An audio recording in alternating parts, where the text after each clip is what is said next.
정우석 교수님 좋은 강의 감사드립니다. 다음은 이제 제가 강의를 해드릴 거고요. 저는 이제 신경외과 중에서도 그 뇌혈관만 수술하는 뇌혈관외과 의사입니다. 그래서 제가 이제 제일 많이 치료를 하는 병이 이제 뇌동맥류라고 이제 아까 원장님께서도 말씀하셨던 뇌혈관에 꽈리가 생기는 병인데, 요거에 대해서 이제 뇌동맥류에 대해서 좀 더 자세히 알아보고 혹시 궁금하신 분들이 있으면은 제가 질문에 답해드리는 시간을 좀 갖도록 하겠습니다. 오늘 이제 컨텐츠는 이렇게 진행되겠습니다. 일단 뇌동맥류는 무엇인가요? 이게 무슨 질환인지 좀 알아보고, 증상은 무엇이 있나, 위험 인자는 어떤 건가, 진단과 치료는 어떻게 진행이 됩니까? 이런 것들에 대해서 순차적으로 알아보도록 하겠습니다.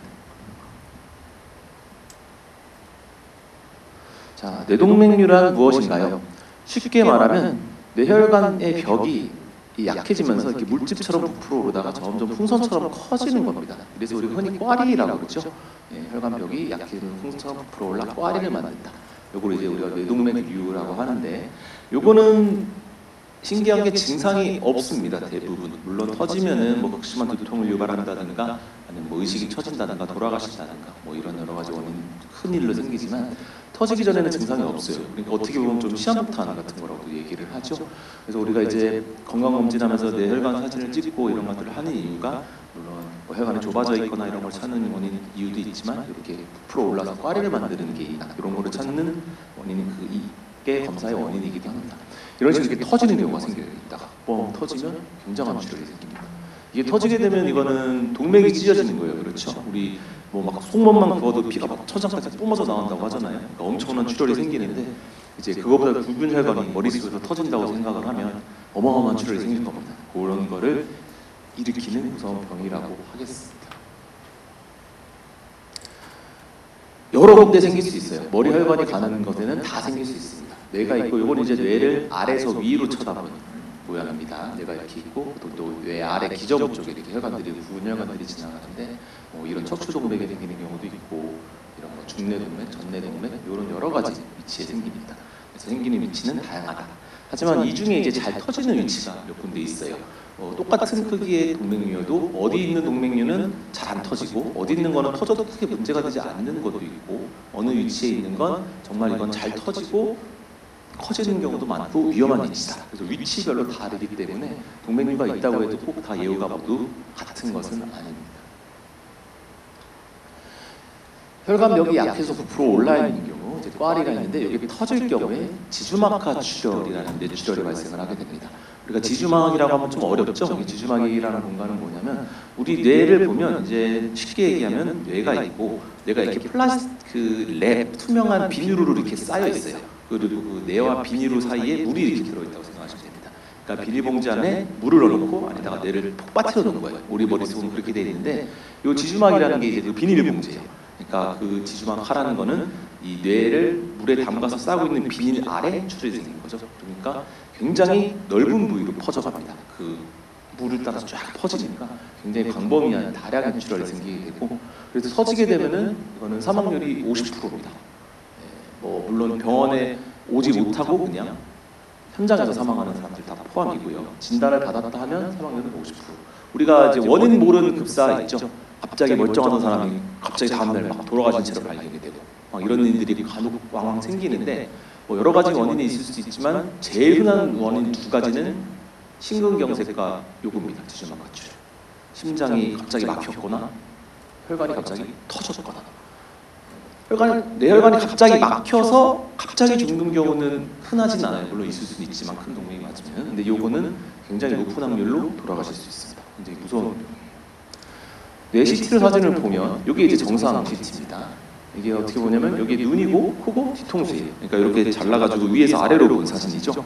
머리뼈가 있고 뇌가 있는 건데, 이 출혈에 동반된 뇌를 보면 여기는 안 보이는, 여기 까맣게 보이는 공간들이 하얗게 변해 있습니다. 이 CT에서, 여기 CT인데 물은 까맣게 보여요. 그러니까 까만 건 좋은 거야. 물인데 이 물이 아니고 하얀 게 생겼죠. 물이 있어야 되는 공간에. CT에서 이렇게 하얗게 보이는 거는 다 피입니다.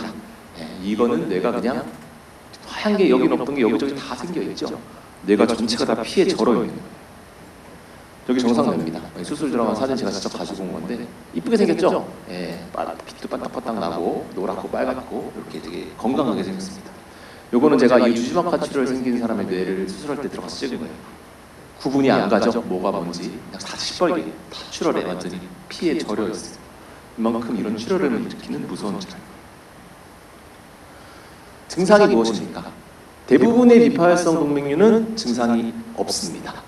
간혹 이제 뭐 검사해서 머리 아파가지고 막 두통이 너무 심해서 머리 혈관 검사를 했더니 꽈리가 있다고 해서 왔어요. 이런 분들이 굉장히 많아요. 그리고 하나같이 물어보시는 게 머리 아픈 게 이 꽈리 때문에 아픈 겁니까? 라고 물어봅니다. 물론 그런 경우도 있을 수는 있어요. 근데 굉장히 드뭅니다. 파열되기 직전의 동맥류는 경고신호로 극심한 두통을 한번 살짝 유발하는 경우들이 있기는 해요. 근데 그런 경우는 오히려 운이 되게 좋은 거죠. 그런 신호 없이 터지는 경우가 훨씬 많고 동맥류 자체는 증상은 없습니다. 물론 위치에 따라서 증상이 생기는 경우들이 있을 수는 있어요. 예를 들어서 눈을 움직이는 신경 주변으로 가는 곳에 동맥류가 생기고 크기가 굉장히 커지면 눈알을 움직이는 신경을 누르겠죠. 그렇게 되면 이제 눈알 움직임이 장애가 오면서 복시나 이런 것들이 생길 수 있고 또 이제 뭐 뇌관 주변에 동맥류가 생기면서 크기가 커져서 뇌관을 누른다는 여러 가지 마비나 신경학적 증상이 올 수도 있습니다. 근데 그런 동맥류는 전체 동맥류의 5%도 안 돼요. 다 증상은 없습니다. 증상, 내가 있는 두통, 어지럼증이랑도 연관은 없어요. 그래서 건강검진상 이상수건으로 많이 발견이 됩니다. 검사했더니 혈관에 꽈리가 있대요. 큰 병원 가보세요. 두통이 이렇게 접하게 됐죠. 두통이나 어지럼증 수술 검사했다 원래 발견된 게 있지만 상관은 없다.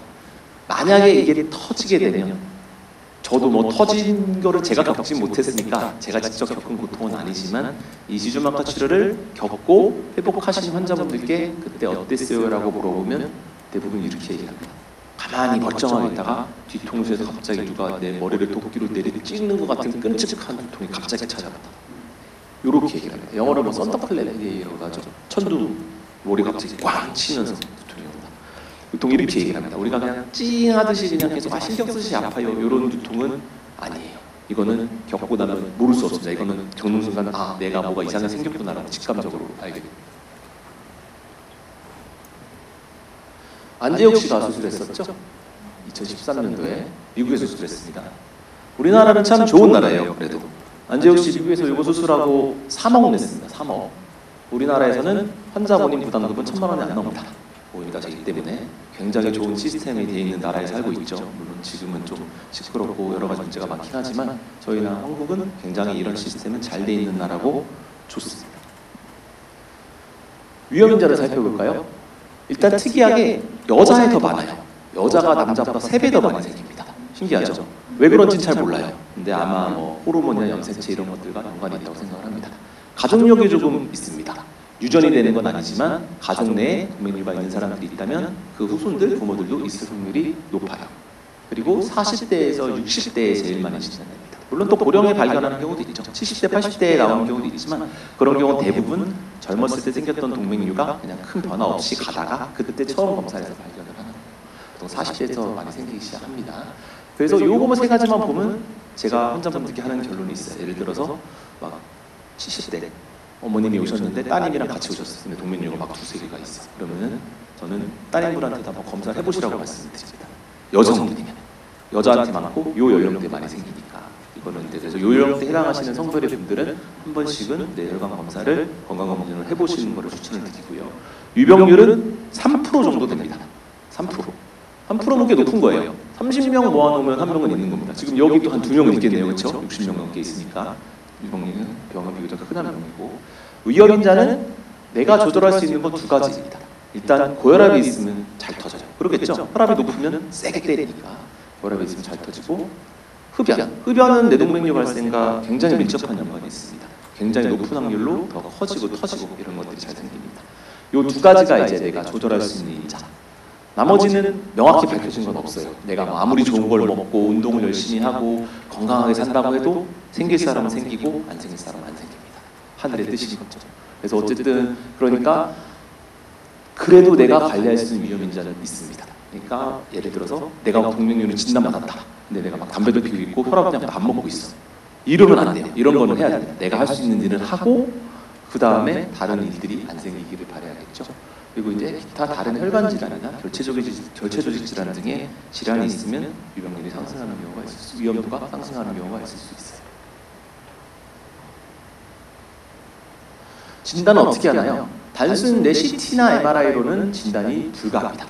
보통 이렇게 환자분들 많이 얘기해요.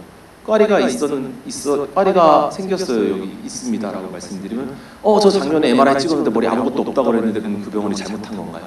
검사가 잘못됐나요? 이렇게 많이 물어보십니다. 근데 MRI는 크게 보면은 CT도 그렇고 MRI도 그렇고 CT가 있고 CTA가 있습니다. MRI도 MRI가 있고 MRA가 있죠. 요 A가 이제 엔지오그래피라는 용어인데 그 혈관이라는 뜻입니다. 그래서 혈관을 보려면 요 A가 들어가는 검사를 해야 돼요. 생긴 것도 완전 달라요. CT는 이거고 CTA는 요거예요. 혈관을 보니까. 요걸로는 아무리 봐도 이게 혈관이 뭐 좁아졌는지 꽈리가 있는지 알 수 없습니다. MRI도 똑같아요. 요건 MRI고 요게 MRA예요. 혈관 질환을 진단하려면 A를 봐야 됩니다. 좁아져 있거나 부풀어져 있거나 꽈리가 있거나 어쨌든 막혔거나 이런 것들을 보려면. 그래서 혹시 검진할 때 MRI나 A 이런 게 있으면은 MRI가 있으면 꼭 이런 MRA나 CTA가 포함이 되어 있는지 확인을 하시고 검진하시는 게 좋습니다. 그래서 이렇게 CT나 MRA로 동맥류를 찾는 경우는 이런 식으로 나와요. 이렇게 뽀록하게 튀어나온 부분이 있죠. 혈관이 옆으로 오른 부분이고 MRA로 보면 여기서 이렇게 튀어나온 부분이 있네요. 이런 식으로 이제 검진 목적의 검사가 되게 됩니다. 있다 이렇게 되면 이제 큰 병원을 가서 이제 진료를 추가적으로 보게 되겠죠. 자, 그래서 이제 동맥류가 진단이 되면 이제 이게 뭐 동맥류가 있다고 무조건 다 추가적인 혈관 조영술 검사나 뭐 수술이나 치료를 하진 않습니다. 아주 작거나 뭐 위험해 보이지 않는 거는 뭐 지켜보기도 하겠죠. 근데 좀 크고 치료하는 게 낫다고 판단이 되면 일단 우리가 먼저 혈관 조영술이라는 검사를 합니다. 이건 이제 의사가 직접 시술을 하는 거고요. 이쪽 대퇴동맥을 통해서 이렇게 도관을 넣은 다음에 제가 하고 있는 건데 도관을 통해서 이렇게 머리에 관을 넣고 이 사진을 보면서 이제 동맥류를 직접 찾는 거죠. 이런 검사를 먼저 하게 됩니다. 검사를 하게 되면 이런 영상이 나와요. 굉장히 적나라하게 모양이나 크기 이런 것들을 우리가 알 수가 있습니다. 그래서 이런 아까 봤던 CT나 MRI는 그냥 있다 정도인데 이 조영술을 하게 되면 정확히 어느 위치에 어떤 모양으로 주변 혈관과 어떤 관계를 가지고 있다를 알 수가 있어요. 그래서 이걸 보고 이제 치료 방침을 결정을 합니다. 치료를 어떻게 할 것인가. 치료를 어떻게 해야 되나요? 그러면 보시면 뇌동맥류가 진단되면 이제 파열을 예방하기 위해서 수술적 치료를 진행을 할지 아니면 주기적으로 검사를 하면서 추적 관찰을 할지 결정을 하게 됩니다. 앞서 말씀드렸던 것처럼 동맥류의 크기, 위치, 모양, 환자의 나이, 기저질환 등 여러 가지 요소를 고려한 다음에 환자분께 좀 더 안전한 방법의 치료를 권하게 됩니다. 이 동맥류 치료의 정답은 뭐 사실 100%는 없어요. 뭐 조그마해서 이거는 지켜보는 게 낫겠습니다라고 말씀을 드렸는데 그럼 환자분이 또 이렇게 물어보시는 분들도 있어요. 그러면 이거는 100%안 터지나요? 1년 사이에 제가 1년 뒤에 봅시다 하면 1년 사이에 100%안 터지나요? 이렇게 물어보시면 솔직히 의학에 100%는 없습니다. 어떻게 100%가 있겠어요? 하지만 이제 확률로 봤을 때 저희가 치료를 권고를 할 때는 이렇게 결정합니다. 이 동맥류를 내가 어차피 이건 증상이 없기 때문에 내가 사는 기간 동안 터지지 않으면 문제는 없는 거예요. 근데 이게 터질지 안 터질지 아무도 모르는 거예요. 그러니까 이게 이 동맥류가 내 여명 동안 혹시 터져서 문제가 될 확률과 이 동맥류를 치료를 하면서 혹시 불가피하게 발생할 수 있는 치료의 합병증 때문에 문제가 될 확률을 놓고 비교를 해서 좀 더 안전한 쪽으로 환자분께 권고를 합니다. 쉽게 얘기하면 크기도 작고 뭐 위치도 위험하지 않고 이렇게 터질 위험성이 많이 높지 않아 보이는 동맥류는 괜히 건드렸다 손해보겠죠. 그러니까 이거 좀 지켜보게 되는 거고 반면에 치료 위험도가 너무 높은 경우도 있어요. 아 이거는 이제 뭐 위험해서 치료해야 될 것 같긴 한데 치료하면 거의 높은 확률로 발신마비가 되거나 뭐 장애가 남을 거야. 이렇게 예상이 되는 수술은 할 수가 없습니다. 그런 경우에는 이제 지켜보자고 말씀드릴 거고 반면에 이거는 치료 위험도가 조금 있기는 하지만 그래도 냅뒀을 때 더 위험할 것 같으니까 이 위험도를 감수하고 치료하는 게 좋겠다라고 판단이 되면 치료를 권해드리게 됩니다. 이런 동맥류는 주로 치료를 합니다. 크기가 5mm 이상이거나 이거보다 작은 거여서 추적 검사를 하고 1년 뒤에 봅시다 했는데 1년 뒤에 찍었더니 조그맣게 커졌어요. 이렇게 커졌거나 모양이 굉장히 길쭉하거나 울퉁불퉁하고 안 좋아요. 혹은 위치가 안 좋은 경우 잘 터지는 위치가 제가 아까 몇 군데 있다고 그랬죠. 위치가 안 좋은 경우 혹은 환자의 나이가 젊은 경우 동맥류가 터질 확률은 물론 동맥류의 크기, 위치, 모양에 따라 다 다르겠지만 대략 평균을 내보면 1년에 1% 정도 됩니다. 1년에 1%. 그러면 10년 되면 10%, 20년 되면 20% 이렇게 가죠. 100살까지 산다고 우리가 가정을 했을 때 똑같은 동맥류도 내가 85세에 진단을 받으면 이건 내 여명 때까지 터질 확률은 15%예요. 그렇죠? 반면에 내가 이걸 40세 때 진단받았어. 이러면 내 여명 동안 이게 터질 확률은 60%. 당연히 나이가 젊은 분일수록 좀 더 적극적으로 치료를 고려를 합니다. 그리고 나이가 많으신 분들은 치료 위험도도 더 올라가겠죠. 나이가 중요하고.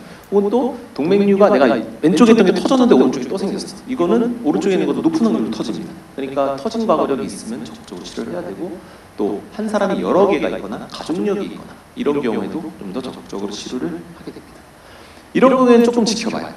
크기가 작아요. 3mm 이하거나 위치가 위험하지 않거나 좀 이렇게 잘 터지지 않는 위치나 터져도 크게 문제가 되지 않는 위치, 뭐 두개고 바깥에 있는 경우도 있고, 이런 경우는 좀 지켜보고, 환자가 너무 연세가 많거나 치료 위험도가 너무 높거나 이런 경우에는 추적 관찰을 하게 됩니다.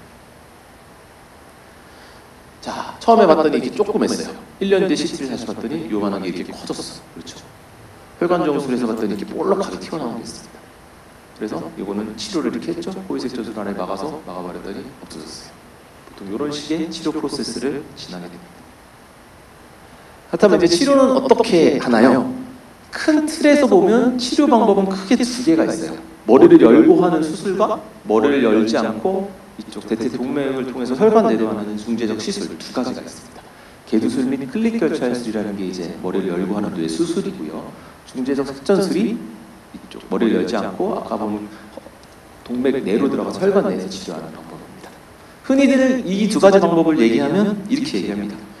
머리를 여는 수술은 뇌 수술이니까 저건 죽는 거고 큰일 나고 위험한 수술이고, 시술은 저거는 간단한 시술이니까 안전하게 때가 이게 더 좋은 거 아니에요? 뭐 이렇게 많이들 알고 계시고 그렇게 물어보시는데 절대 그렇진 않습니다.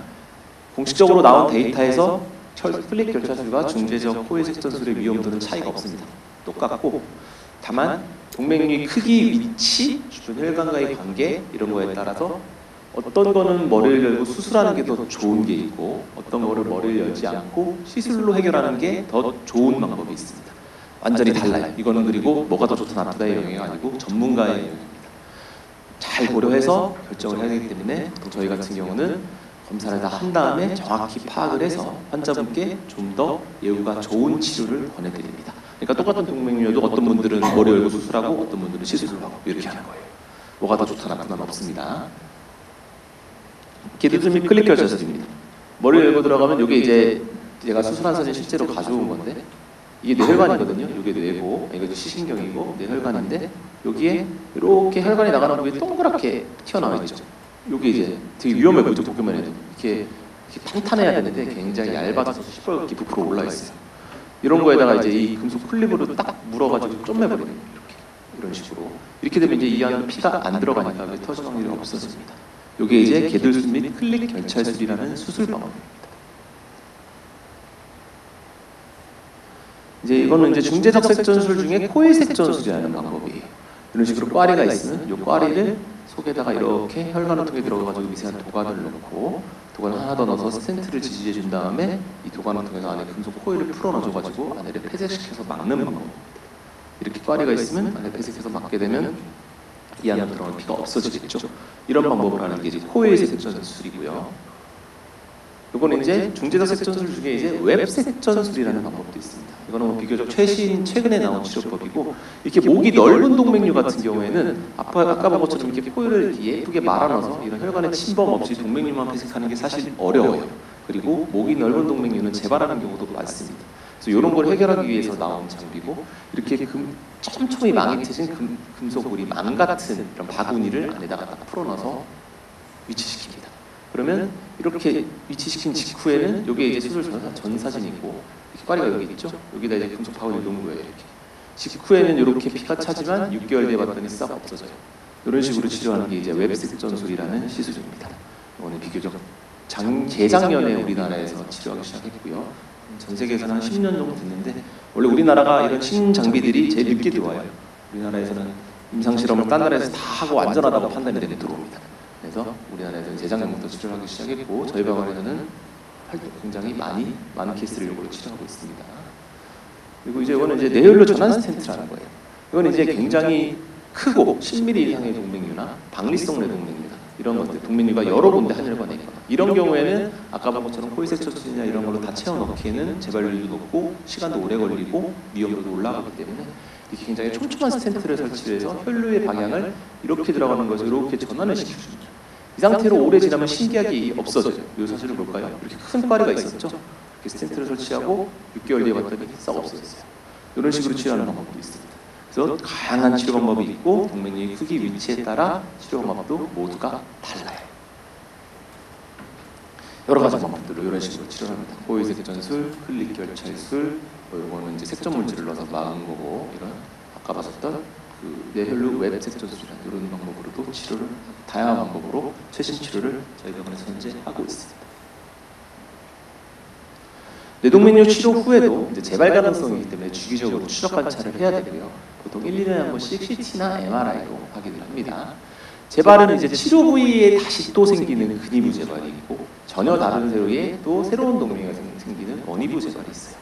환자분들이 또 보호자분들이 많이 물어보시는 게 치료하고 나면 그럼 이거 치료한 부위 말고 다른 데 또 생길 수도 있잖아요 라고 물어봅니다. 그럼 저는 이렇게 대답해요. 생길 수 있죠. 근데 그건 저도 생길 수 있습니다. 누구에게나 생길 수 있는 거예요. 저희 너무 발생하지 않은 일에 대한 막연한 공포감을 가질 필요는 없습니다. 막연히 그때그때 검사를 잘 하고 일이 생기면 그때 해결하면 됩니다. 뭐 걱정은 안 하셔도 되고요. 마지막으로 이제 뇌동맥류는 파열되기 전에 발견하면 예후가 매우 좋은 질환입니다. 적극적인 건강검진을 통해서 질환을 미리 발견하는 것이 일단 제일 중요하고요. 동맥류를 진단받은 경우에는 이제 전문가를 만나서 먼저 상의를 하시고 추후에 계획을 잘 수립하신다면 좋은 결과를 얻을 수 있는 예후가 좋은 질환입니다. 저희 병원이 이제 개원한 지 1년이 됐고 1년 동안 열심히 달려왔는데 저희 이대 뇌혈관병원은 항상 여러분들과 함께하고 있고 앞으로도 늘 함께하도록 하겠습니다. 네, 경청해 주셔서 감사합니다. 질문 있으시면 이제 궁금하신 거 물어보시면 제가 아는 한 성실하니까 답해드리겠습니다.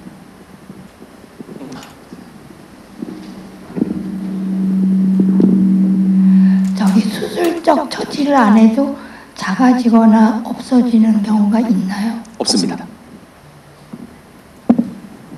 아까 여자가 많이 발생한다고 하셨는데요. 저희가 이제 아버지가 혈압으로 쓰러지셔서 돌아가셨고 오빠가 혈압으로 사망을 했고 그다음에 이제 큰 언니가 그 코일로 하는 그거를 2번 시술을 했거든요. 그리고 이제 집에 여자들이 혈압이 다 있더라고요. 딸이 5인데 다 혈압이 다 있는데 혈압이 있다고요? 네. 그러면 나머지 그 가족들이 다 그런 검사를 뇌혈관 검사를 다 해봐야 되는 건가요? 가족 중에 동맥류 코이색 전술 2번 했다고 하면 아마 재발을 했다든가 여러 개가 있다든가 뭔가 문제가 네. 있으셨을 것 같은데 그러면은 선택이긴 하겠지만 해보시는 게 좋을 것 같습니다. 혈압도 이제 위험자가 물론 고혈압이 있다고 해서 뇌동맥류가 다 생기냐 그거는 아니지만 어쨌든 가족력이 있고 또 해당 나이대 여성분이고 하면은 한 번씩 검사해 보는 게 좋을 것 같습니다. 많이 안 들거든요. 그래서 MRI만 딱 찍으면 비용도 그래도 많이들 하고 있으니까 한 번씩 하셔도 나쁘실 건 없고 그냥 뭐 내시경 받는다 생각하시고 하시면 뭐 나쁘실 건 없을 것 같습니다. 그게 정확한 명칭이 뇌혈관 검사인가요? 뭐 혈관을 보려면 제가 아까 말씀드린 것처럼 MRA나 CTA를 검사하십니다. 네, 감사합니다. 또 다른 질문 있으신가요? 네, 없으시면 다음 연자로 넘어가도록 하겠습니다. 그 전에 저희 휴식 시간 한번 좀 갖고 사진 촬영하는 시간을 조금 갖도록 하겠습니다.